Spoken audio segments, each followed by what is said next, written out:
It's amazing to see how much the music business has changed in just a few years. Back then, having a label stamp of approval was a guarantee of quality. These days, few labels are seriously investing in bands. Many operate solely based on the payments the bands themselves make. And there are also many bands that, taking a DIY approach, shoulder that responsibility themselves. Such is the case with Holystone, who come to us from Australia with this Accepting Omega. After making a strong impression with their 2024 debut East of the Sun, West of the Moon, featuring stoner doom metal that draws equally from desert rock and alternative rock, the Australians have taken a step forward in their evolution with this new album, both musically and lyrically. This album brings us a sense of unease that we don't often encounter in music, a sense of unease that we need, something that challenges our expectations in this way.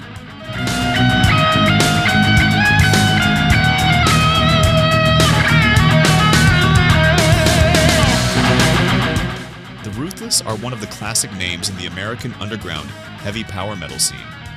And by power metal, the definition here differs from what later became the conventional classification of the genre. Curse of the Beast is their fifth album in a career that, despite its ups and downs, deserves to be highlighted, especially when it comes to traditional heavy metal. Its key elements remain unchanged.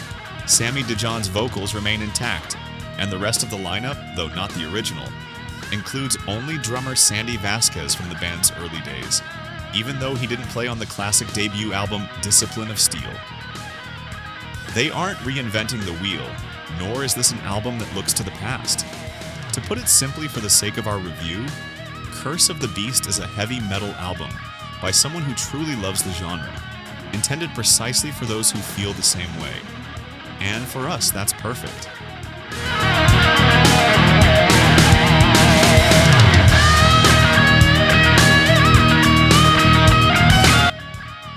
The Post-Rock Masters. If These Trees Could Talk are back with The Hidden Hand, offering us 9 more tracks of ethereal musical beauty. Drummer Zach Kelly's description of his own music is spot on. He describes it as a wordless conversation between the inner and outer worlds. And that's exactly what the listener experiences as well. The absence of lyrics as a guiding thread forces us to confront our own inner world, which is often pushed aside and stifled by the hustle and bustle of daily life. The beauty is constant, as is the emotional climax that leads us to seek not the perfect melody, but the perfect emotion these melodies evoke in us. For those who have been eagerly awaiting new music, it was worth the wait. Definitely.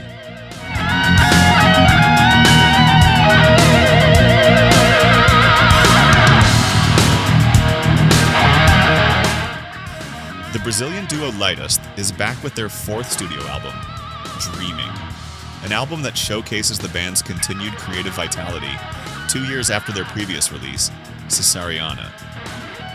Black metal in form, though one senses that their music has the potential to break free from these stylistic constraints.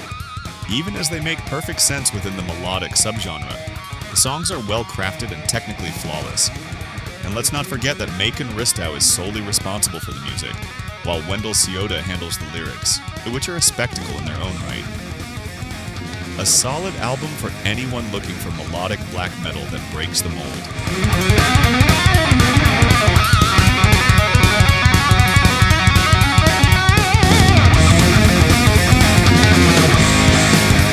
Finally, the second album from the French band, Iron Slaught, which comes more than 10 years after their debut. This means they'll likely reach a whole new generation that hasn't heard of them yet. Looking on the bright side, we're treated to some gritty, heavy speed metal that's violent when necessary, but also melodic. It kicks off in grand style with the instrumental Harbinger of Afflictions, which serves as the perfect introduction to the heavy metal masterclass that follows. It's easily one of those albums you can lose yourself in, making you lose track of time, and one that may surprise you with the stylistic breadth it offers. The foundation is definitely speed/thrash metal, but at times it veers into the heaviness of death metal, while at others it fully embraces heavy metal, which ultimately forms the basis of everything throughout the album. While this approach may be disconcerting at first, it ultimately works. Proof of this lies in the album's ability to easily draw you in with its repeated listening sessions.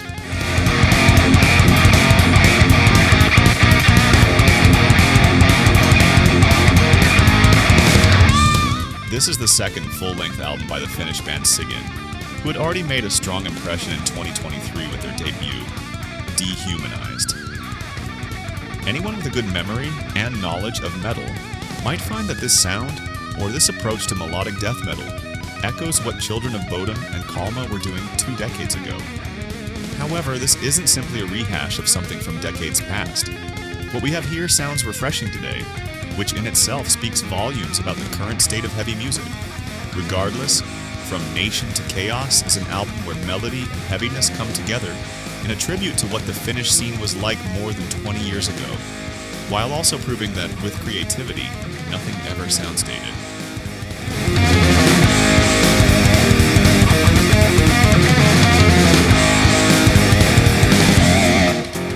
Imperium hails from the United Kingdom, and Exodus Unknown is their debut album, following 3 EPs released between 2017 and 2023. This debut holds no surprises, whether for those familiar with the band or those who aren't. Their sound does justice in part to the clear influences of classic thrash metal bands, with Metallica being the one that comes to mind most often.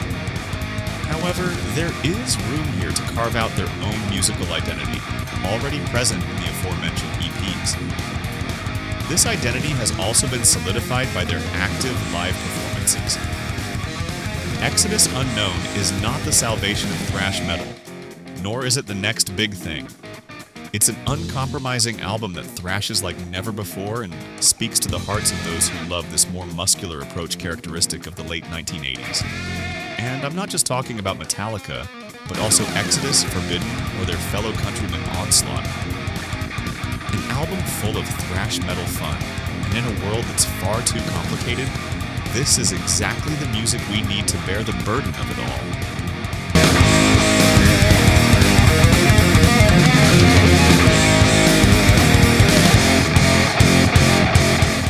Ripper is just one example of how Chile is one of South America's major metal powerhouses. Towards Rebirth is the band's 3rd album and comes a decade after their previous one. 10 years is a long time, and although the band hasn't exactly been idle, having released a few demos and splits, they emerge revitalized in 2026 with a lineup that's practically new compared to their 2nd album, with the exception of Patricio Spallinger, who remains the sole original member. Musically, they continue on their path of sonic destruction with a blend of death and thrash metal, in a traditional style that often brings to mind the death thrash of Kreator's early career, which is obviously a good thing.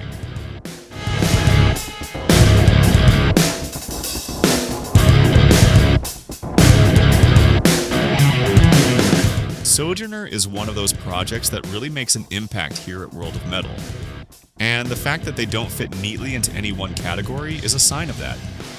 Of course, we can easily recognize that they operate within the black metal genre, but they incorporate far more elements than the term black metal is supposed to encompass. Something that, in reality, doesn't interest us at all. What matters to us is simply whether or not the music is of high quality.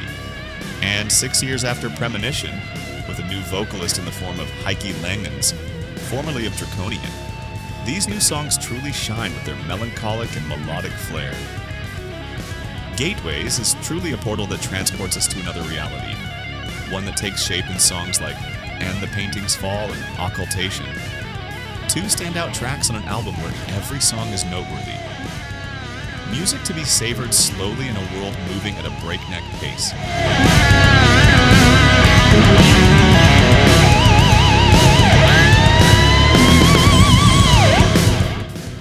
Moonspell isn't an easy band, nor do they make things easy for their fans. Just when you think they're settling into a routine, on the next album they change the landscape, whether gradually or more abruptly. Rarely have they continued along the same path as their previous work, and when they have, they've done so with considerable changes. After the divisive Hermitage, which took them down progressive paths, they return to the comfort of gothic metal in a more intense way than before. More subdued on the surface than many would have liked, Far From God proves to be quite intense at its core. And it's gothic in a way that might be unsettling for those who expected a visceral response to their previous work. It is visceral, just not in the way they expected, or rather desired. But even for those listeners, one need only recall Omega White.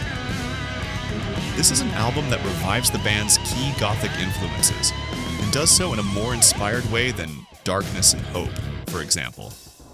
Inspired and mature. Far From God is an album that showcases a band that remains unafraid to take risks and follow its heart. Those who were taken aback by the singles will, upon hearing the full album, have to concede the evidence, especially if they appreciate the gothic universe that is such an integral part of the band's identity. As for us, we must confess that this album appeared halfway down our list, but as we listened to it, we couldn't help but recognize that it was the album that won us over among July's releases.